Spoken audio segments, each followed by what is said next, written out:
Alright, so we're going to take a look at this brand new engine I just picked up here. It just came out recently from Athearn Genesis. That's right, we got the ES44AC number 7990, Burlington Northern with sound and DCC. List price is $329.98. Sale price right now at Hiawatha Hobbies is $259.99. So we're going to pop this baby open and take a look. No, this has got the Tsunami 2, and I don't think this is Genesis 2.0. I think that's just the latest and greatest from them.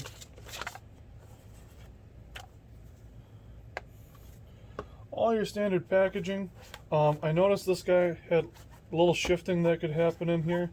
I've noticed that with the latest from Scale Trains. I don't know if the foam is getting cheaped out on, or if it's being cut wrong in the factory, or shrinking in transit. Who knows?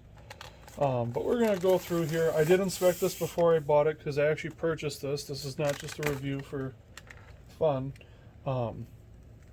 And yes, I have seen a lot of negative feedback about the fantasy schemes. I think if you've got something negative to say about something you're not going to buy, why do you bother saying it? It's just unnecessary. If you've bought something and you've got something negative to say, or if you're doing reviews and you have something negative to say, or, you know, some sort of useful feedback, that's one thing. But if you're going to sit here and bash a company for doing something amazing like this, you know, just don't waste anyone's time. Don't do it. So I'm going to go ahead and remove the foam. When I initially opened the box, this piece was over here and it was pushing these rails out, damaging them. So I just did that myself while I was at the store. Hashtag don't blame me, sorry. Didn't really mean to do that. Just kidding, I did. Oh, so far, obviously I bought this knowing what condition it was in. This thing is frickin' mint. So it's in a lot better shape than that Scale Trains engine I bought. And I would have said, you know, a couple months ago that I was a bigger Scale Trains fan than I was Athearn. Well, you know what? Oh, Athearn's done right by me for this. I just wish they'd do Milwaukee Road. Athearn, if you're watching this, please do Milwaukee Road.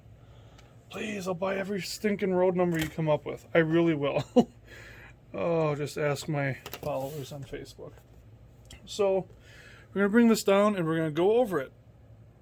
Right, so we're going to take a minute and just appreciate how beautiful this model is. I personally would love them to do another run in this with the tiger stripes, so orange stripes instead of white. I think that would just be stellar. I mean, I don't use that word a lot. I'm a big fan of the word stellar. And I think people should use more creative words than just, you know, F-bombs and hashtags and whatever. But, you know, I'm just feeling sentimental. So anywho, getting into it, we've got all your traditional Athearn Genesis detail, just impeccable as usual. One thing I did notice is there is some stuff, you know, this is see-through up here, but none of these are see-through back here. And Scale Trains generally does a really good job of doing that. Athearn Genesis, I would have expected that. However, we did not get it. In fact, if we want to grab it,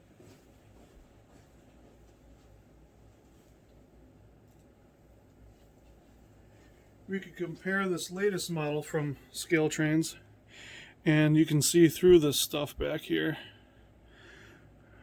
And even these girls here, if you look real carefully, if you shine a light behind it, you would see that those are see-through. So it's a toss-up. I don't care. I mean, I'm never going to notice it when I'm running it, so it doesn't bother me. But it is just such a cool engine, man. I mean, look at all this stuff. Everything is crisp. All the details are in place. You got your mirror, the wind deflector. You got your sunshade. You got all your antenna. I don't think this has the PTC antenna, unless that's what the second one is for. Just the general antenna. But oh, this is so sharp.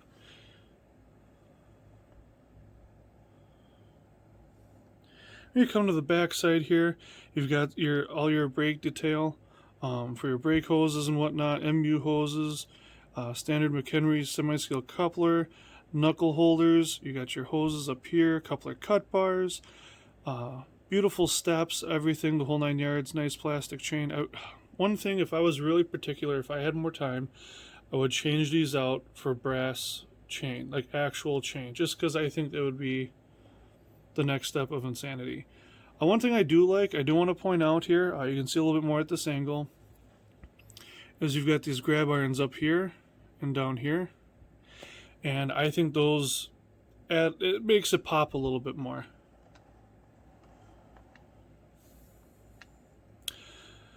I had it brought to my attention that the numbers on Burlington Northern are generally put in the back here somewhere, and there's no place to do it nicely.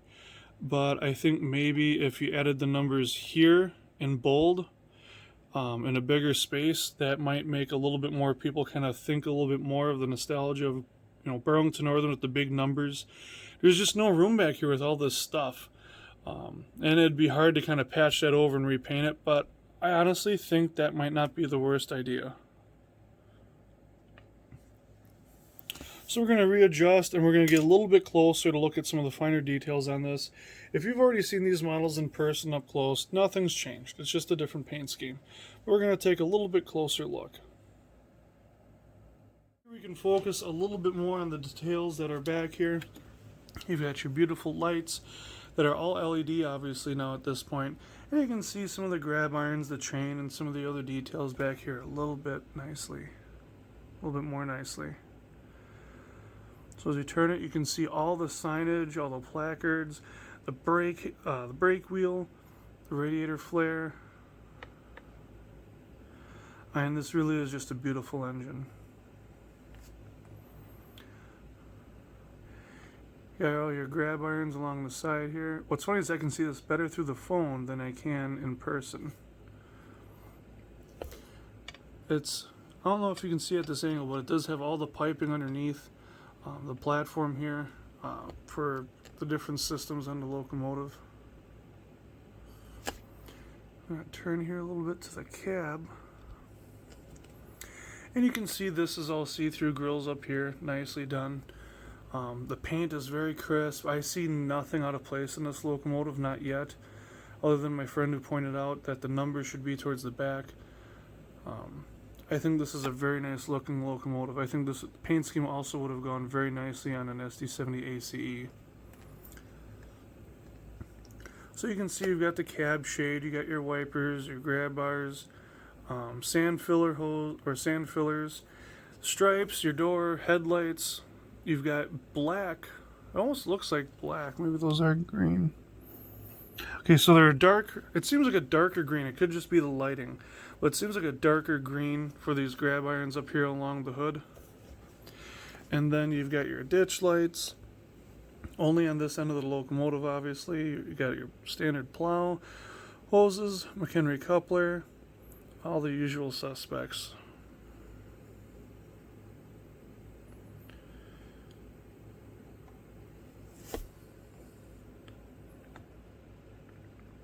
So it's going to be all the same stuff on this side, really.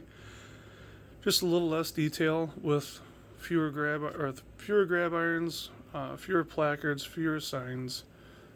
But we do have the oxygen tanks. We have the air tanks on this side and the fuel fill glass over here, all nicely represented, nicely painted. I've seen, specifically on the NS sitting behind this here, some patch-up work over here from people gluing stuff back in together at the last minute at the factory. Stuff happens, there's a lot of detail in these things. There's a lot to go wrong. I mean, they do an amazing job, I think. So coming back over here again, as I said, these are not see-through details back here. It's just, there's not enough time or money for them apparently when you're charging, what, $330 for this thing. Apparently that's asking too much. Not to rag on Athearn, this is a beautiful model, but come on, man, scale trains cost less than this.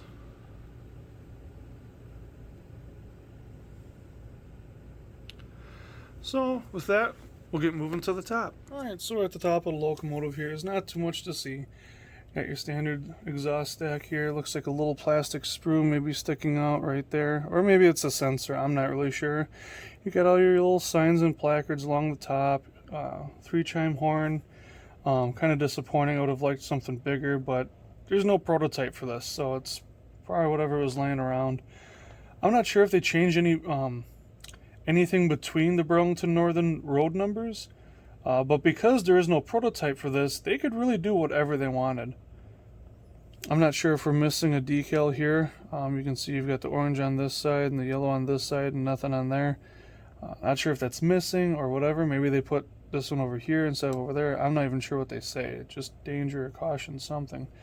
But you can see they've got the slightly discolored walk area here, I guess, for walking on top of the locomotive.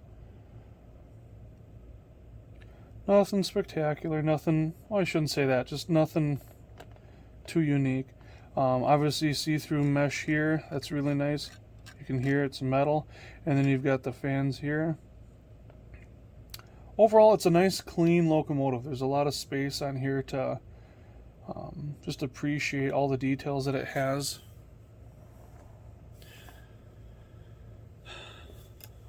So let's move to the test track.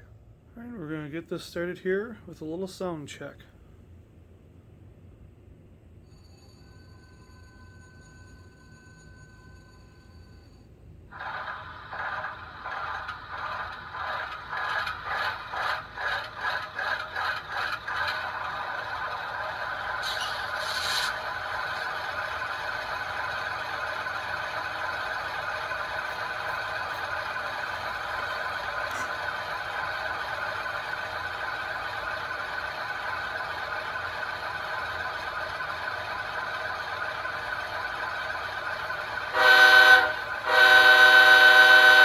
Very nice robust horn.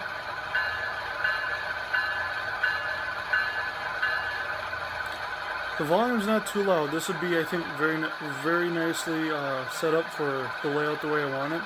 But the bell could be a little bit louder.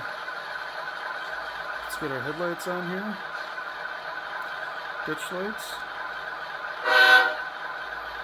So we do have flashing ditch lights here, which is nice.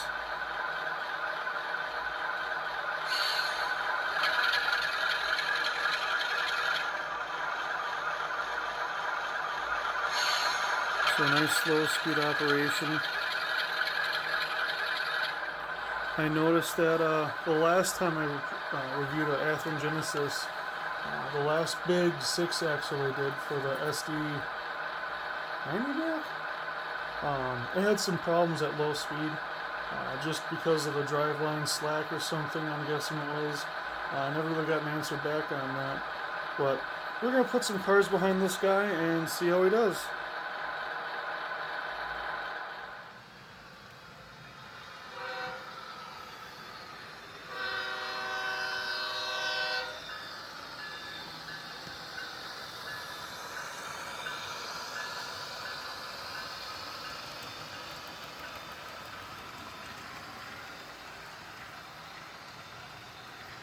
Seems to be running smoothly.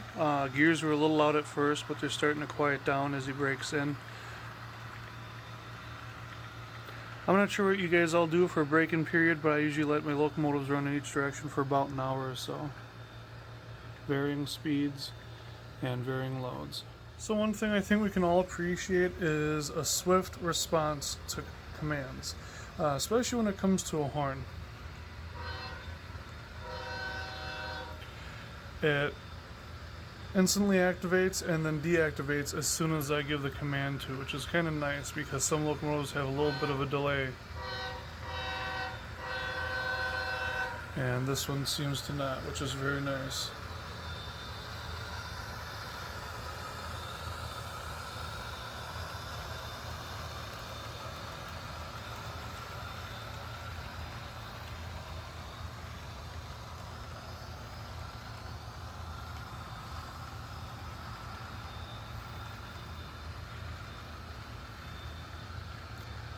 It seems to be handling this train with no issue at all. I'm sure it could handle probably twice as many maybe even 3 times as many cars.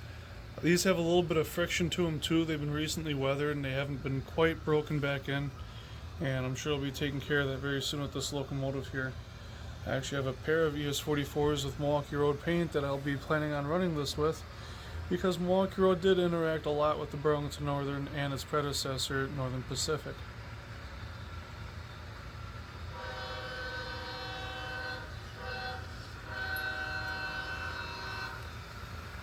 If you have any questions, please post them down in the comments below. I'd be happy to answer any questions or follow-up questions about this or any other models I've reviewed and owned. Anything that you would like to see, please let me know, and I'd be happy to get that for you if I can.